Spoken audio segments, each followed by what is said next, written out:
SABC News reporter Mbalenhle Mthethwa attended the memorial service this evening and joins us now live in studio. Mbalenhle, not only did you attend the memorial service of Roleen Lessing this evening, but also that of Jaydin Marherman last night. These are the two women that were killed. What sentiment did you pick up from the community this evening and perhaps even last night as well? I'm certain there's palpable anger amongst the community members. Well, you know, when we compare the two memorial services, today's memorial service, the anger was just that much more palpable than yesterday. The anger was demonstrated through the testimony, the tribute that was given by one of the youth pastors who was there, who was also a friend to the lady who has passed away, Lessing. And he explained that they worked together in the church. They used to stay at the church and pray and spend time together. But today what he said was very important in that he appealed and urged community members to come forward with information. He urged the eyewitnesses to come forward with information and make it known to the police who the perpetrators of these crimes are, and saying that, you know, it might be these two ladies right now, but maybe next time it's going to be someone else, you know. And he spoke about the fact that he's no longer proud to be one of those people who comes from Reiger Park, given the fact that there are so many people who are dying in such a violent manner. So the anger was very palpable, it was clear, it was demonstrated through the testimony, or rather the tributes that we heard today. Yesterday, it was a heartfelt tribute. The nieces of Miss Lessing were there, and they also demonstrated their pain and they struggled to get their words across, and they spoke about how goodbye sounds like it's goodbye forever. It has a sense of finality to it, but they believe that she's going to continue living on in their memories and in their lives, and therefore they want to say farewell.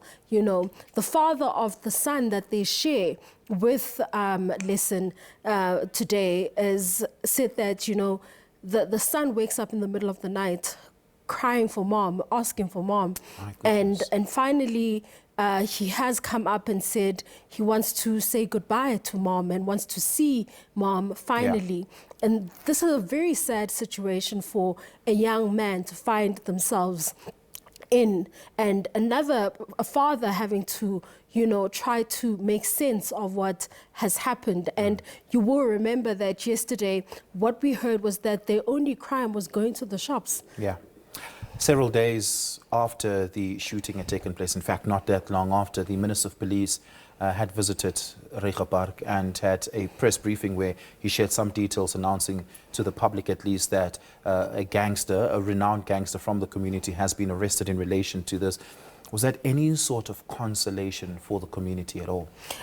If we are still hearing comments such as, come forward with information, those who know that their children are involved in wrongdoing, in gangsterism, in any form of crime, in any form of violence, it means that that is not enough, given the fact that this gangster might be one person who's arrested, but maybe there's still more gangsters in the community, and there are other links in the community that could perhaps, you know, lead to more violence in the community. So clearly there's somewhat of a fear that this violence could erupt yet again. Do you get a sense that this is a community living under the tyranny of gang-related violence and crime?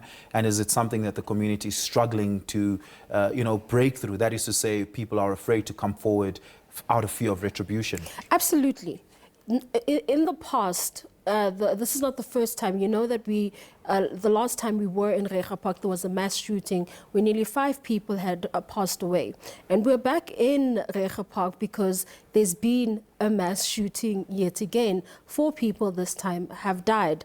And yesterday, what you got from the people who were there, you heard the pastor saying he lost his sister through the same violent act. You heard someone who was supposed to give a musical tribute saying that they lost the son in the same way. The cousin to Marherman saying that she lost a friend. So you can tell that this is actually a shared experience among the community members. And most of the time when you want to speak to people about what is happening or what has happened, no one wants to come forward. Even on Friday when we went to the scene of the crime scene where the 2 policemen had lost their lives, the lady who spoke to us on conditions of we had to conceal their identity. And therefore, this is an indication of the fact that this is a community that is living in fear of what could happen next, and obviously the consequences of having spoken out of turn and then being victimized by said would-be gangsters after the media and the police have all left. We are out of time, Mbalenhle, but I do want to ask you this. I do want you to take our viewers back to Friday when you arrived on the scene. The scene was still very much fresh, hot at the time, with the bodies still laying on the ground. What is it that you arrived to there? Before I arrived to the tape that was cordoning off the crime scene was a puddle of blood that I almost stepped on.